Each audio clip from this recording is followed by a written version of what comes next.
Bio Bio Televisión, con el auspicio de Libérate del estrés con Melipaz, tranquilizante natural de NOP Laboratorios, pinturas y adhesivos Lanco. Llegó la nueva forma de pintar con despacho en 24 horas. DVA Capital, invierte en la transición a energías limpias. Conoce el eFund en dvacapital.com. Y Dongfeng T5 Evo 195 HP de diseño y actitud. SIDEF, garantía de confianza.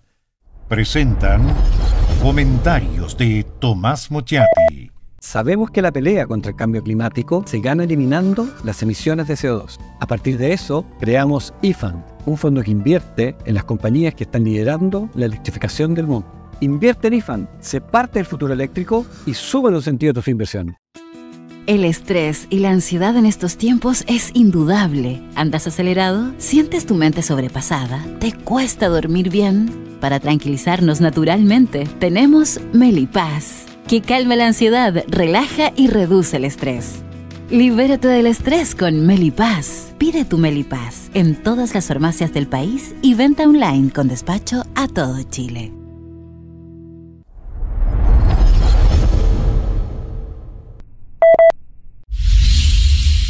Perdone usted, ¿le parecerá extraño comenzar esta columna con los versos de un conocido poema prerrenacentista de Jorge Manríquez, el poeta castellano, que dijo hace tantos cientos de años así: ¿qué se hizo el rey Don Juan? Los infantes de Aragón, ¿qué se hicieron? ¿Qué fue de tanto galán? ¿Qué de tanta invención? ¿Qué trajeron? Fueron sino devaneos, que fueron sino verduras de las eras, las justas y los torneos, paramentos, bordaduras y cimeras. ¿Qué se hicieron las damas, sus tocados y vestidos, sus olores? ¿Qué se hicieron las llamas de los fuegos encendidos de amadores? ¿Qué se hizo aquel trovar, las músicas acordadas que tañían? ¿Qué se hizo aquel danzar, aquellas ropas chapadas que traían? Y agrego ahora yo: ¿qué fue de Gabriel Boric y su gente, de como gustan decir, de ellos y ellas, de todos, de todas, de todes ellos? ¿Qué fue del rebelde, el que separaba la Facultad de Derecho de la Universidad de Chile a arengar a los estudiantes, el que creía en la justicia y en la igualdad, el que prometía luchar contra los privilegios? ¿Qué fue del que prometía pelear, vencer las desigualdades por una educación pública, gratuita y de calidad? ¿Qué fue del promotor de la cultura y de una política exterior ambientalista llamada turquesa? ¿Qué fue del que prometió que de llegar al poder no habría amigos ni personas que llegaran a puestos públicos por sus relaciones? ¿Qué fue del que prometió que los asesores tendrían límites en sus sueldos? ¿Dónde está el que prometió otra ética, otra moral? El que dijo que se eliminarían los conflictos de interés y el tráfico de influencias.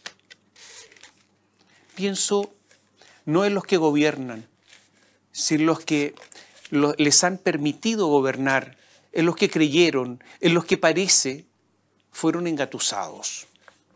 ¿Qué pensarán tantos votantes del Frente Amplio y en los militantes del Partido Comunista que ahora deben tragarse el pacto celebrado entre Gabriel Boric, su líder, y Julio Ponce Lerú, el yerno del general Pinochet? ¿Qué meditarán cuando el líder dio vida a Julio Ponce Lerú por otros 30 años? Pensarán muchos que fueron estafados, que todo fue una simple apariencia. El Partido Comunista, el Frente Amplio y todos los partidos de gobierno expresamente apoyaron ese acuerdo. La vocera de gobierno, Camila Vallejo, lo dijo expresamente. Y ahora hemos sabido de reuniones secretas entre ministros y empresarios en casa de un lobista de la UDI. ¿Qué fue del que prometió transparencia? Leo en su programa, un programa que es una promesa. Promoveremos a nivel nacional la mayor difusión y promoción del principio de transparencia, del derecho de acceso a la información. Textual. Pero si esa promesa era falsa, no era verdad. Ahora que todos se han negado a contar la verdad, Otra promesa de campaña, leo textual, está en el programa. Proponemos modernizar la ley del lobby, mejorándola en materia de control, involucrando no solo a las autoridades, sujetos pasivos, sino al lobista y a las empresas que contratan lobby para reforzar el control social y disminuir los ámbitos de opacidad de este tipo de actividades. ¿Pero qué fue de ellos? Ahora se amparan en esa ley, la que querían cambiar para no contar la verdad. Y no han presentado además ninguna reforma a la ley, como lo habían prometido. Esta es demasiada falsedad. El lobby beneficia a los que pueden pagarlo. Es una manifestación de desigualdad. Lo pagan grandes empresarios, los que quieren colarse por los intersticios del poder, por el agujero de la llave, por debajo de la puerta. Hubo al menos 8 reuniones secretas en casa de Pablo Salaquet, un exalcalde, un ex candidato a senador de la UDI que hace ya mucho tiempo devino el lobista. ¿Pero por qué? ¿A qué van los ministros de este gobierno a casa de Salaquet? ¿Qué tratan? ¿Qué conversan? ¿Qué acuerdan? Si el acuerdo con Soquimich fue un golpe bajo la línea de la flotación ética del Frente Amplio y del Partido Comunista, los tratos secretos en casa de un lobista de máximas autoridades de este gobierno constituyen un derrumbe. Simplemente lo que ocurre es que son iguales a los políticos anteriores. Se han convertido en veloces aprendices mediante un curso exprés. ¿Es eso? ¿O es que siempre fueron lo mismo y simplemente engañaron a más de medio Chile? El reglamento de la ley del lobby señala que este existe cuando la autoridad escucha a los interesados. Y esto es lo que aquí ha ocurrido. Se ha violado la ley, al menos en su espíritu, que es lo importante. La ministra Carolina Toá, la ministra del Interior, participó en al menos una de estas reuniones secretas y en una actitud propia de un estilo que casi se ha de otras partes, casi se ha negado a decir con quiénes se reunió y menos las materias que trató. Es el estilo que en otras partes se llama omertá.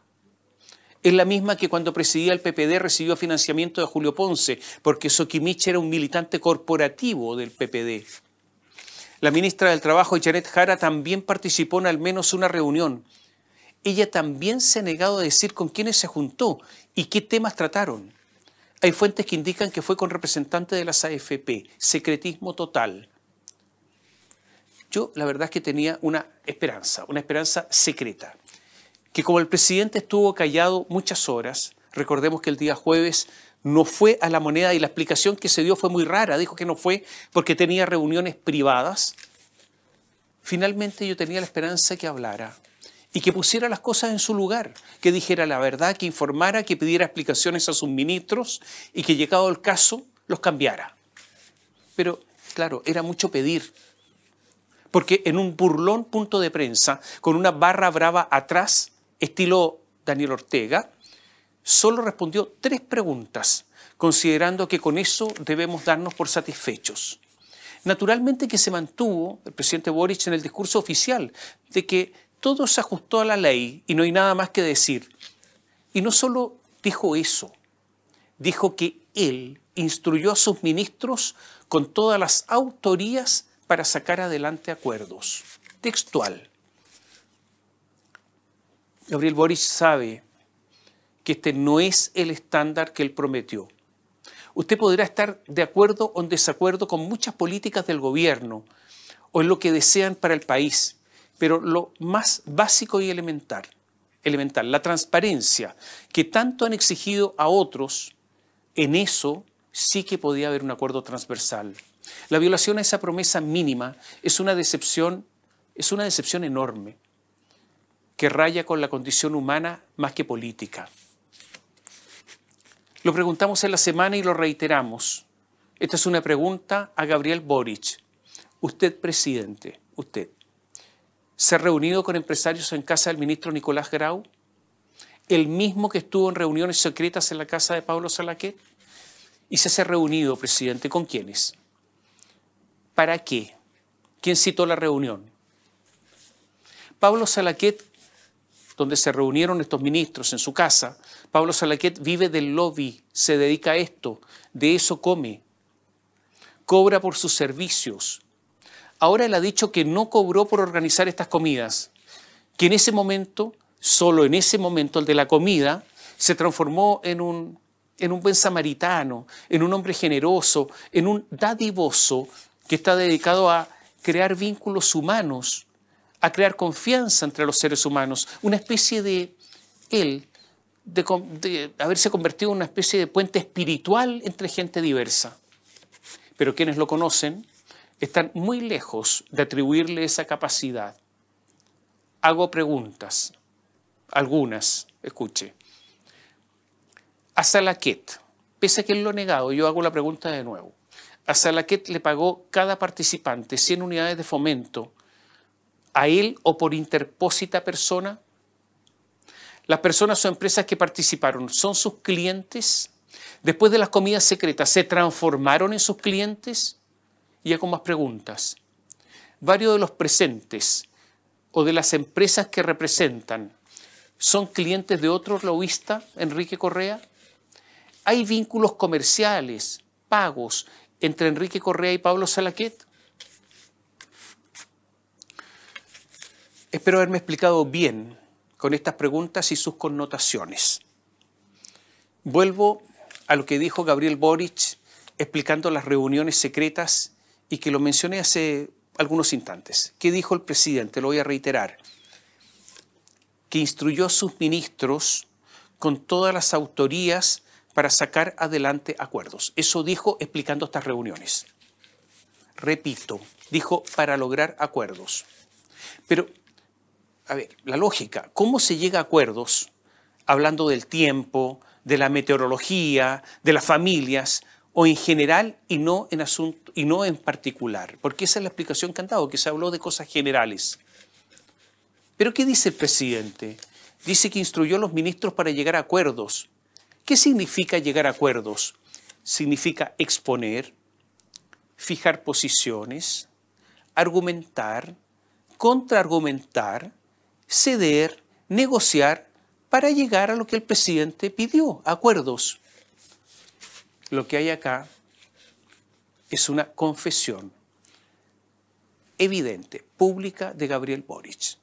Lo que hay aquí es simplemente una declaración que es pública del presidente de la República donde se autoinculpa. Aquí hay lobby, lo dijo el presidente. ¿Quién miente entonces? ¿Miente el presidente al decir lo que ordenó hacer? ¿Miente Salaquet? ¿Miente Camila? Sí, Camila Vallejo. Porque si es verdad lo que dijo el presidente, se violó la ley del lobby. Y ahora le pregunto, ¿sabe a quién? A Dorothy Pérez, la Contralora General de la República. Después de las declaraciones de Gabriel Boric, ¿va usted a iniciar o no una investigación? La reunión que se supo, porque se supo una de 8, es la de Pablo Salaquet con la participación de Maysa Rojas, que es ministra del Medio Ambiente, Nicolás Grau, ministro de Economía, y los empresarios pesqueros Sadi Delgado, gerente general de Acuachile, perteneciente a Agrosuper, José Guzmán Vial, presidente también de Acuachile, el otro era gerente general, este es presidente, José Ramón Gutiérrez, presidente de la salmonera Multiexport, Cristian Suet, gerente general de Multiexport, Rodrigo Sarquís, dueño de Blumar, otra pesquera, y Andrés Santa Cruz, director de Blumar. Son todos empresarios pesqueros. Es que con ellos se contaron solo anécdotas, chistes, se habló del tiempo, de las familias, de situaciones generales, en una especie de sobrevuelo sin entrar en detalles. Maysa Rojas, de quien se dice que es tan honesta, no ha querido referirse al tema. La señora Rojas debe dar pruebas ahora de su honestidad. Debe indicar quién la invitó, bajo qué argumento la invitó, por qué decidió ir y los temas que se trataron. Basta de ocultamientos, Maysa, por favor.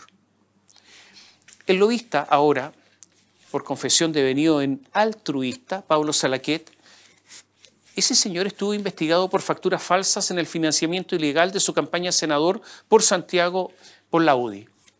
Y su casa además fue allanada en una investigación por tráfico de influencias y lavado de activos en el caso de los empresarios relacionados con el ilegal negocio de las tragamonedas. Su primo, el que estaba en la reunión, Rodrigo Sarquís, estaba uno de los empresarios pesqueros, estuvo imputado en el caso de la CIPES, la Asociación de Industriales Pesqueros del Biobío. Otro anfitrión que trabaja con Salaquet es Jorge Insulza, excomunista, fue militante del PPD, que mientras era diputado y ni más ni menos que presidente de la Comisión de Minería, asesoraba y recibía pagos de Antofagasta Minerals, de Andrónico Luksic y familia. Pero estas son las personas que estaban en estas reuniones. Camila Vallejo dijo a propósito de la reunión con los empresarios pesqueros, una de las 8 que hubo, dijo, comillas, lo aclararon muy bien los ministros de Estado. Esto se ajusta totalmente a lo que es la ley. No hay nada fuera del marco legal y no se trató de ningún tema específico. Aquí lo que ocurre es que el gobierno dialoga con todos y todas. Esta explicación produce náuseas por lo vomitivo. Todos los ministros sabían, cuando fueron a las comidas, a su casa, que Pablo Salaquet es un lobista. Se lo voy a reiterar, todos sabían. Y lo sabían por una razón, porque todos lo sabemos. Todos los que nos preocupamos de la actualidad, todos sabemos que Pablo Salaquet es un lobista. Él está inscrito además en el registro de lobistas. Entonces, que no vengan, por favor, ahora a decir que no sabían a la cueva del lobo en que se metían.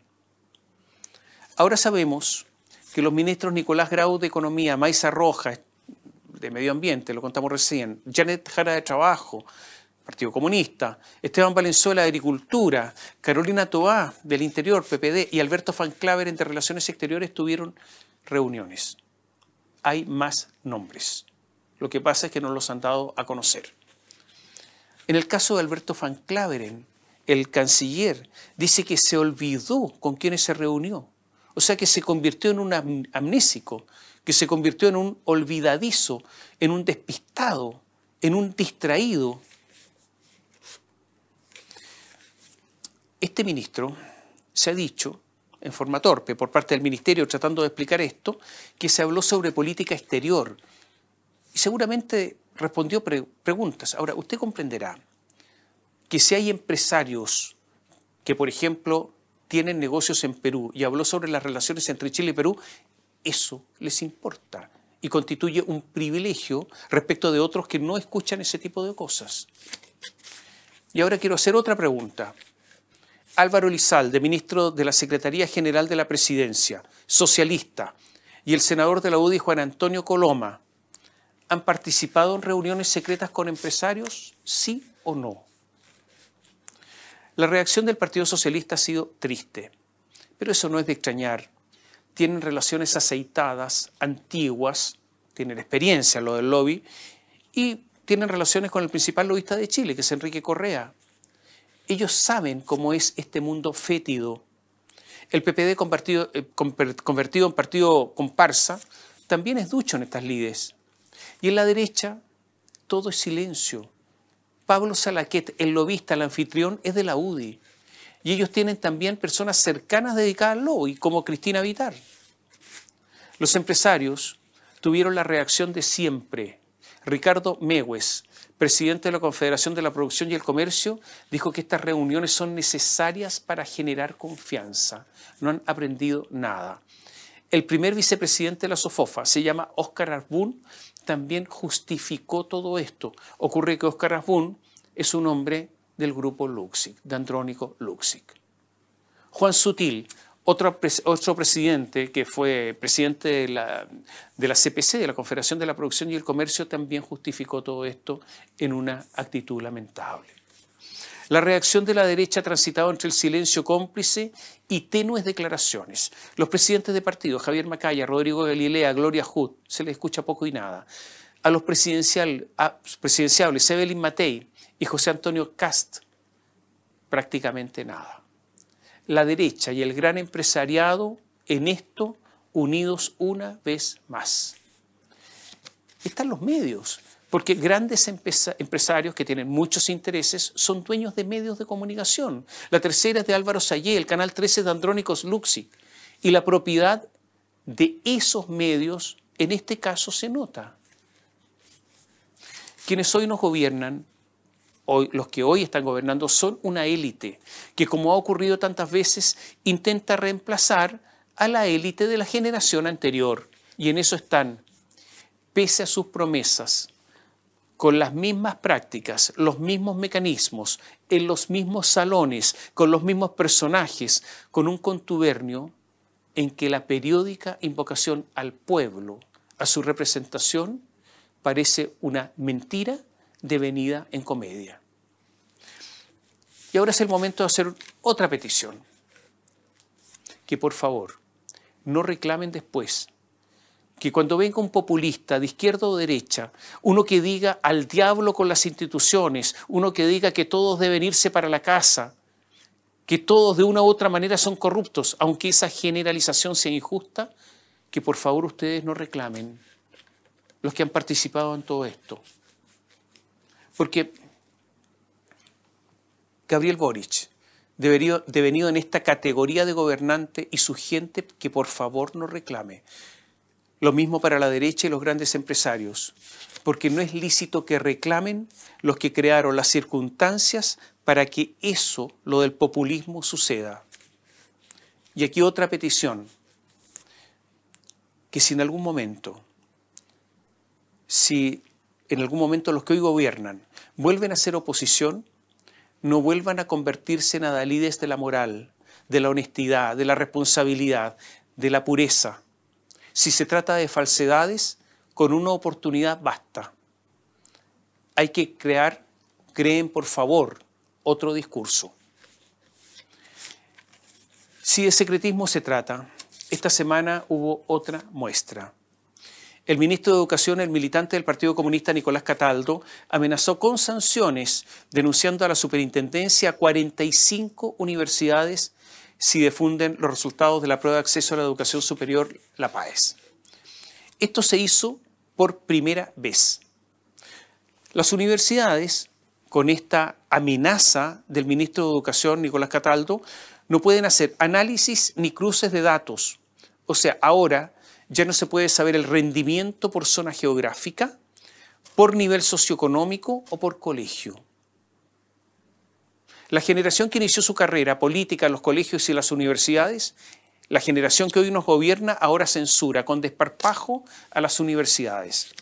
La excusa es la divulgación de los datos personales. Pero ¿sabe lo que ocurre en verdad? Es la gigantesca y creciente brecha entre la educación particular pagada y los colegios de la educación pública.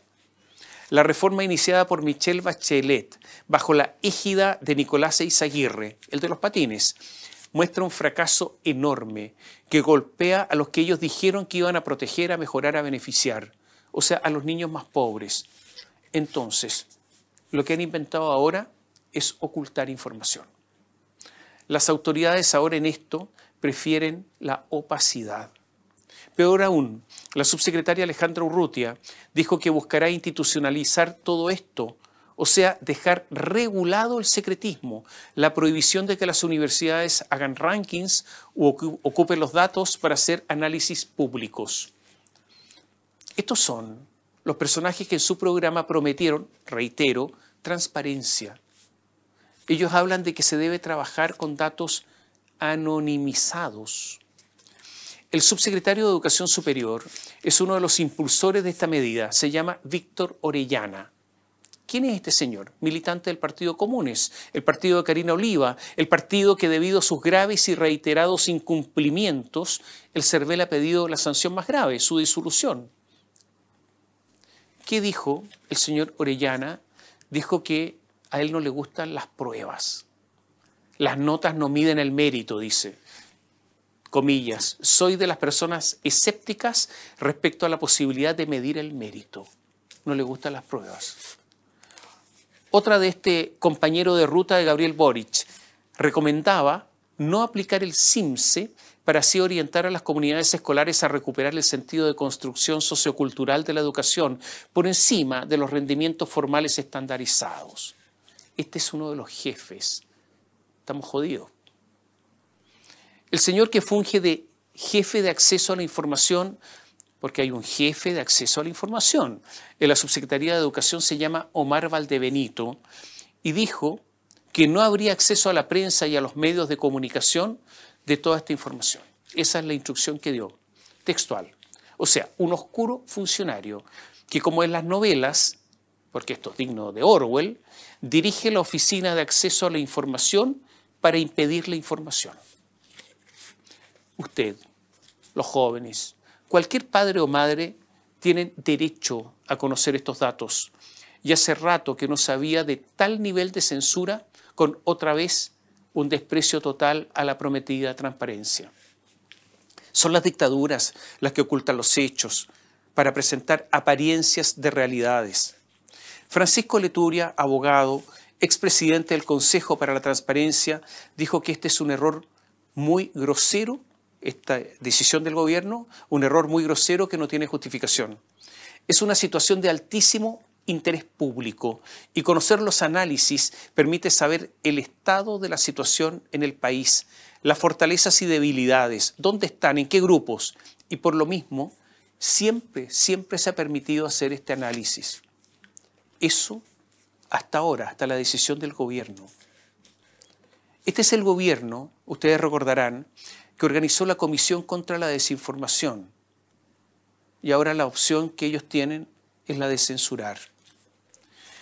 Digamos entonces algunas cosas. Atacama, donde la gestión del gobierno hizo agua con un paro de profesores de 83 días, con profesores que no les descontaron los días en huelga y que, al revés, muchos de ellos mientras estaban en huelga ganaban más plata porque hacían clases particulares, tuvo el peor rendimiento del país. Simplemente, esta gestión masacró a los alumnos. Y estas son las cosas que ellos quieren que no se sepan. De los primeros 100 colegios, hay solo 3 que no son particulares pagados. 2 municipales, en Ñuñoa y Maipú, y uno creado por el gobierno de Piñera, el Bicentenario de Temuco. O sea, siendo la minoría, porque cerca de un 20% más o menos estudian particulares pagados, casi la totalidad, 97 colegios de los 100, son particulares pagados. Y estas son las cosas que ellos quieren ocultar. El Instituto Nacional estaba en 9º lugar en todo Chile, incluyendo los particulares pagados hace unos 18 años. Ahora está lejos, está en el montón. ¿Sabe en qué lugar está? En el lugar 267. Los pingüinos, parte de los que hoy gobiernan, los overoles blancos, muchos padres amantes de la revolución y la violencia, liquidaron el Instituto Nacional, que era el símbolo o uno de los símbolos de la educación pública. Ya no habrá más gente exitosa que con orgullo dice, ustedes lo deben haber escuchado más de una vez, estudié en el Instituto Nacional y he tenido éxito. Simplemente porque ahora es un mal colegio. El Carmela Carvajal de Providencia, que otrora también destacaba, ¿sabe que está en el lugar 362? De los primeros 20 colegios públicos, 7 son liceos bicentenarios creados hace poco en gobiernos anteriores. Y esto es lo que se quiere ocultar. Solo un falso sentido igualitarista, ese de que todos son iguales y nada se sabe, funda el intento de ocultamiento del gobierno. El ministro Nicolás Cataldo dijo que la causa es la inclusión, o sea, que los alumnos buenos se transformaron en malos con la inclusión, que fueron sacrificados. Yo se lo digo en serio, nos merecemos algo mejor como ministro de Educación, porque así no se puede. Leonor Varas, directora del Departamento de Evaluación, Medición y Registro Educacional, el DEMRE, de la Universidad de Chile, dijo, es dramático que a la PAE se le use para estos rankings de colegio. Y lo dramático, yo creo, señora, que es al revés, que no se sepa y que haya secreto. Las reformas iniciadas bajo el gobierno de Bachelet y con los Jackson y los Crispi, recuerde usted, en el Ministerio de Educación de la época, han ayudado a profundizar la crisis. En política es verdad que no se cobran cuentas y en general el político carece del sentido de responsabilidad. Pero la historia, los números no podrán ser borrados. El gobierno, a propósito de educación, debió intervenir la Universidad de Aysén porque tiene una deuda de 2.500 millones de pesos. ¿Por qué pasó esto? Porque se dedicaron a contratar amigos, amigas, porque creen que el Estado es un maná, contrataron una sobrepoblación. Llegaron a ser patria Aysén los muchachos del Frente Amplio, a experimentar. Otros dicen que a jugar. Y ahí está el resultado. Pero toda esa plata la paga alguien. La pagamos nosotros, entre todos. Este gobierno va a dejar como una marca indeleble su fracaso en educación. Fue la mayor promesa y será el mayor fracaso. Aunque condenando a las generaciones de chilenos que deban pagarle, porque siempre hay alguien que pague, es posible que condonen el CAE. Pero porque eso de la educación de calidad no tiene avance alguno y los estudiantes desaparecen de los colegios, muchos estudiantes se fueron de los colegios y no están yendo, miles, o muchos que van poco a clases y por eso las brechas se están aumentando. Todo lo contrario de lo que querían. Y como son porfiados, siguen con lo mismo. Da la impresión que todo era solo palabrería de bajo precio. Los que estudian en colegios pagados seguirán dominando el país y parece, yo creo, mucho más que antes incluso, porque la brecha aumenta, repito. Ahora se supo que los gobiernos dan pensiones de gracia, a diestra y siniestra. Son personas que no han cotizado, sino que simplemente, con la plata de todos nosotros de nuevo, entregan estas pensiones fácilmente. Le dan pensiones de gracia a muchos delincuentes. Y ahora se sabe, porque se va sabiendo goteras, que ya son 6 los delincuentes pensionados por Boric, 4 de ellos por atacar a carabineros, aunque la cifra es mucho mayor. El subsecretario Manuel Monsalve ha dicho que se requiere una ley para ser riguroso. Pero yo digo que no es necesaria la ley. Esto es un recurso de Monsalve y del gobierno para esquivar la responsabilidad. No es necesaria una ley para recabar los antecedentes necesarios con quien sea generoso con la plata de otros, para dar pensiones de gracia. Es facultad del gobierno mirar los antecedentes. Y yo diría no es una facultad, es una obligación. Cada vez que se da una pensión de gracia hay una decisión fundada, con argumentos, y que si no está hecha a la ligera, requiere los antecedentes necesarios, lo mínimo, que el señor no sea delincuente. Eso de que falta una ley, como dice Monsalve, es la típica explicación política para eludir la propia responsabilidad. Después de los indultos cerrados, ahora están los pensionados delincuentes. Y seamos justos, porque también se dio pensiones de gracia a delincuentes en el gobierno de Sebastián Piñera. Pero es verdad que aquí pocos se salvan. Miren, el escrito de la acusación constitucional contra el ministro Carlos Montes, de autoría de unas diputadas socialcristianas, pero revisado, corregido y profundizado por el Partido Republicano, estaba lleno de confusiones, mal redactado, lleno de errores, desordenado. Un documento jurídico que citaba artículos legales, artículos de leyes que no correspondían a lo que se exponía. O sea, es uno de los principales bochornos de los últimos tiempos. Mire, es un trabajo que en cualquier facultad de derecho medianamente exigente impondría al alumno una nota roja bajo el mínimo. Es una vergüenza. El Partido Republicano con José Antonio Kast vive horas bajas en medio de la mediocridad y falta de ideas. Fueron ellos los que hicieron estos. Tan insistentes han sido para exigir rigurosidad a otros y tan vulgarmente laxos con ellos mismos. Denunciados los errores, debieron haber retirado la acusación por simple decencia, pero no lo hicieron, insistieron y fueron derrotados, y yo diría que merecidamente. Segunda derrota de José Antonio Kast y sus huestes en menos de un mes. Todo esto no significa que Carlos Montes no tenga responsabilidades, porque yo creo que las tiene y con creces. Yo creo que debió haber renunciado en un acto honorable, sin necesidad de que le pidan irse. Pero es verdad, esto en política de ser consecuente no existe. Lo que sí es claro es que el caso Fundaciones lo seguirá golpeando a menos que los fiscales se chinguen, como dicen en el campo. Todo es posible. En economía, el ministro Mario Marcel está contento porque posiblemente el crecimiento del año 2023 será 0 o 0,1%, falta el último mes. La mediocridad en su máxima expresión, en el caso de Marcel.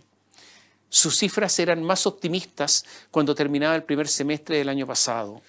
Es el mismo ministro que en los últimos meses ha aumentado, escuche bien, en 100.000 los empleados públicos, sin que se noten. ¿O usted ha notado alguna mejora en la administración pública, los servicios? Salvo en el enorme gasto que eso significa, es lo único que se nota. En Chile las leyes de presupuesto son una pantomima, son una especie de mimo, porque si en la ley de presupuesto nada se dice, y es posible que con la ley que nada diga aumentar en 100.000 los funcionarios públicos, es como si no existiera ley. Los empleados públicos en el país llegan a cerca de 1.196.500, pero la verdad es que nadie sabe cuántos son, pueden ser muchos más. El impuesto al valor agregado, el IVA, ustedes saben que es el que más recauda en Chile, cayó en su recaudación en noviembre en un 19,5%. El impuesto a la renta disminuyó en su recaudación un 39,6%. El impuesto a actos jurídicos en un 23,6%. El impuesto al comercio exterior tuvo una baja de 11,2%. Y esta última cifra es concordante con que las importaciones durante 2023 disminuyeron un 16,3%, una cifra muy grande. El economista David Bravo declaró que faltan 339.000 puestos de trabajo para recuperar los niveles prepandemia y que el mercado laboral tuvo un retroceso de 13 años. Al ritmo que se proyecta el crecimiento para este año 2024, en torno al 1,7 a 2%, no habrá mejora en los empleos. En enero de 2023, el ministro Mario Marcel lideró la presentación de 46 medidas de la agenda de productividad junto al ministro Nicolás Grau. ¿Qué dijo Marcel en enero de 2023? Dijo, esto tiene urgencia, por lo que estas medidas deben estar implementadas en un año. Bueno, ocurre que pasó el año. ¿Y sabes cuántas medidas están implementadas? Solo el 19,6%. Ocurre que a nadie le importa. Marcel sabe que puede hablar y nadie le exige cumplimiento, nadie le exige responsabilidades. Boric no le pide explicaciones a su ministro y todo se queda en un punto de prensa y palabras que se transforman en palabrería. Pero la verdad es que la economía está detenida. Se celebró mucho el 1,2% de crecimiento en noviembre, pero la base de comparación fue de menos 2,5%. Y mientras tanto, Marcel ya anunció la colocación de bonos para endeudarnos en otros 12.700 millones de dólares adicionales. La deuda, una deuda que irresponsablemente crece y crece. Y la incapacidad del Estado se mantiene. A noviembre la inversión pública autorizada por la ley de presupuestos era de solo el 56%. Y esto demuestra la ineficacia del Ejecutivo. Los compromisos con garantía estatal suben, aumentaron a un nivel sin precedentes en los últimos 10 años y ya alcanzan el 11,6% del Producto Interno Bruto, del PIB. El gobierno, como una medida bien populista, mantiene congeladas las tarifas eléctricas desde la pandemia. ¿Y cuál es el resultado? Que ya se debe a las generadoras eléctricas unos 6.000 millones de dólares. La deuda está aumentando en 3 millones de dólares diarios. O sea, en la economía usted nota que comienzan a manifestarse descuadres constantes. Este año 2024 no será fácil. Hay problemas de liquidez y endeudamiento privado que preocupan, principalmente en el mercado financiero ligado a los factoring. Ahora, todo lo que le he dicho es muy importante, pero yo diría que en los últimos días lo más relevante es la caída moral del gobierno. Eso de chapotear en el mismo barro de siempre, de ser igual de oscuro a los que los antecedieron, a los demás. Eso de llegar a acuerdos a espaldas de la gente, de justificar lo injustificable, sin que se mueva un músculo de la cara. Se da cuenta ya que ya casi nadie habla de errores que se deben a la juventud, a la falta de experiencia o a la impericia, que ya nadie se está refiriendo a eso. ¿Y por qué? Ya no se habla de eso. Porque hay una conciencia creciente que a esa impericia se han agregado las prácticas de siempre, esas que siempre criticaron. El país no solo está paralizado económicamente, sino que también está paralizado políticamente. Algunos con nostalgia recordarán cómo comenzábamos. ¿Qué se hizo el rey Don Juan? Los infantes de Aragón, ¿qué se hicieron? ¿Qué fue de tanto galán, que de tanta invención que trajeron? ¿Qué hizo Boric, el joven purificador, el redentor? ¿Qué se hizo? Bio Bio Televisión, con el auspicio de Libérate del estrés con Melipaz, tranquilizante natural de NOP Laboratorios, pinturas y adhesivos Lanco. Llegó la nueva forma de pintar con despacho en 24 horas. DVA Capital, invierte en la transición a energías limpias. Conoce el eFund en dvacapital.com. Y Dongfeng T5 Evo 195 HP de diseño y actitud. SIDEF, garantía de confianza. Presentaron comentarios de Tomás Mochiati. Sabemos que la pelea contra el cambio climático se gana eliminando las emisiones de CO2. A partir de eso, creamos eFund, un fondo que invierte en las compañías que están liderando la electrificación del mundo. Invierte en eFund, sé parte del futuro eléctrico y sube un sentido a tu inversión. El estrés y la ansiedad en estos tiempos es indudable. ¿Andas acelerado? ¿Sientes tu mente sobrepasada? ¿Te cuesta dormir bien? Para tranquilizarnos naturalmente, tenemos Melipaz, que calma la ansiedad, relaja y reduce el estrés. Libérate del estrés con Melipaz. Pide tu Melipaz en todas las farmacias del país y venta online con despacho a todo Chile.